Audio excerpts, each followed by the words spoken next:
This happened when I was in the USMC, about 30 plus years ago. Background. I was a sergeant in the USMC. I had just finished a tour with an anti-terrorist unit. I was given an opportunity to interview for a job. Being relatively young, I actually had no idea what I was interviewing for. This is important for later. I ended up being asked to work as a Marine orderlies to the Commander-in-Chief Atlantic, Supreme Allied Commander NATO. Now this job may sound pretty important. In some instances, it was, however, most of the time it was a lot of waiting around for high-level officers and others to finish meetings. Each of the Marine orderlies had to go through a full TS Atomic Security Clearance review. So we all had TS security clearances. Marine orderlies were tasked with personal security to the admiral. For those not familiar, that is the highest rank you can achieve in the military. 4-star general equivalent. We carried weapons at all times, even when off duty. One day in the early morning, I had brought the boss to work and was just returning to our post of duty when the admiral, walking out of his office, ordered me to not allow anyone for any reason to enter his conference room after they secured the door. They had high-level security meetings inside. The building we were located in had all kinds of security features: metal shutters that would slam down if the emergency threat alert sounded, flashing lights, alert horns, a full USMC reactionary company of armed-to-the-teeth Marines, usually peed off that they were called to a drill, that would take up stations outside the building ready for forced entry if needed. This all becomes important.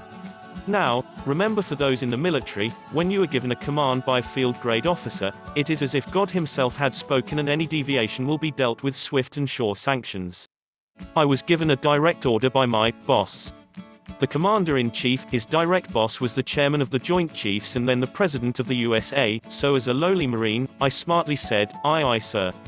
Okay, little explanation here. A Marine usually takes these orders very seriously.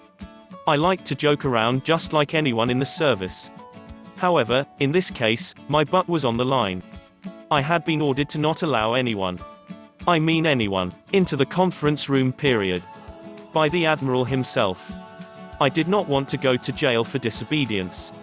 So I am watching all these high-ranking officers enter this conference room. The last officer entered the room and the door shut and locked. It had a light over the door indicating that a secure meeting was in progress. So I sat down, as we had a small desk with a chair, phone, weapons underneath, and importantly a panic button. I was the orderlies detail senior enlisted. I had 2 other Marines working in another portion of the office.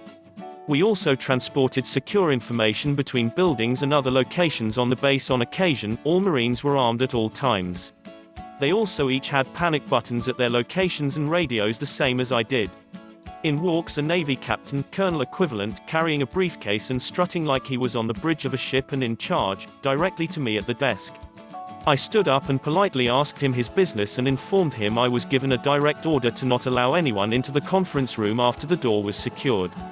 He proceeded to demand to be let into the conference room, and I could see the blood pressure rise in the throbbing veins in his forehead.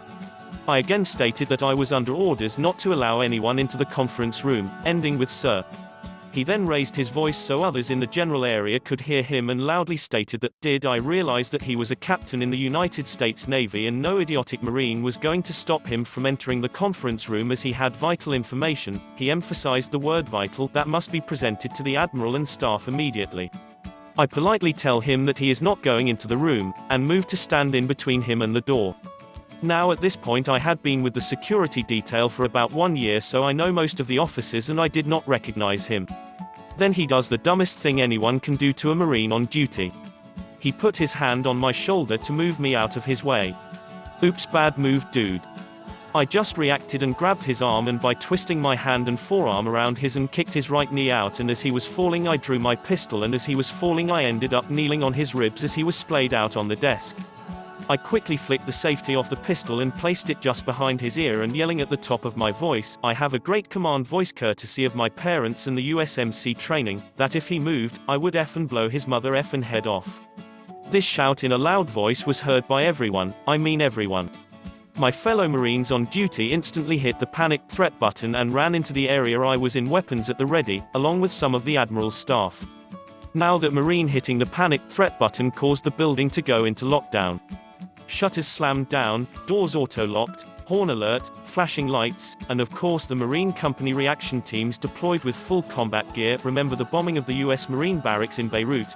We had been drilled endlessly on what should happen, shutting down the access to the building by closing the gates and stopping everyone from moving around the building. Poor groundskeepers were face down on the grass with Marines holding weapons on them. I mean, they had a light armored vehicle, heavy machine guns, and were ready to roll on anyone, even so much as acting like they were up to no good.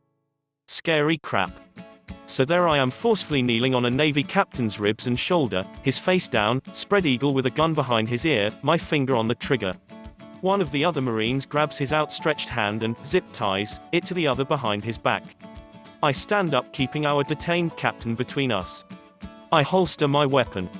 I now realize that I have just put a field grade officer forcefully on his face from a standing position without breaking his fall, stuck a gun to his head, yelled in an office loud enough that the door to the conference room has opened, and clustered around the opening are a couple of staff aides looking outside and talking. I can only think to myself, wow, I wonder how long I will be in the brig. I am so F***D. The alert is released and the admiral comes out from the conference room. I can see him from the corner of my eye. OMG. He is pissed. I really think to myself, yay, this is how I ended my career in the USMC. Hello brig. He asked what the hell was going on, and I snapped to attention and described what had occurred. He paused, then turned around without a word, snapped for everyone to leave the conference room. All these other flag officers and senior staff speed by, looking at me with what I can only assume is a look of pity.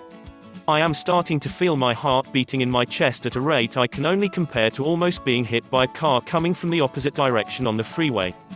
Then from the conference room, the admiral said in a very even tone, "Sergeant name, please let the captain up and bring him into the conference room." My response is immediate, "Aye aye sir," and we have the captain standing, blood dripping from his nose and lips onto his navy whites. The other Marine removes the zip ties with a flick of a knife. I bring the captain to the door of the conference room, and the admiral said, "Thank you sergeant name, that will be all." I respond, "Aye aye sir." "Admiral, Sergeant Ant, please close the door on your way out." I am thinking, oh man, oh so F***D. I am so screwed. Then I hear loud screaming coming from the conference room. It's the admiral chewing the captain a new one. For about 10 minutes I hear occasional loud muffled, "What the F***s," coming from the conference room as I am standing just outside the door and all the personnel from earlier and moving back to their previous duties. The flag secretary, title not gender, a Navy commander, saunters over to me with a big grin on his face and stands next to me without saying a word. I think to myself, well, it was fun while it lasted.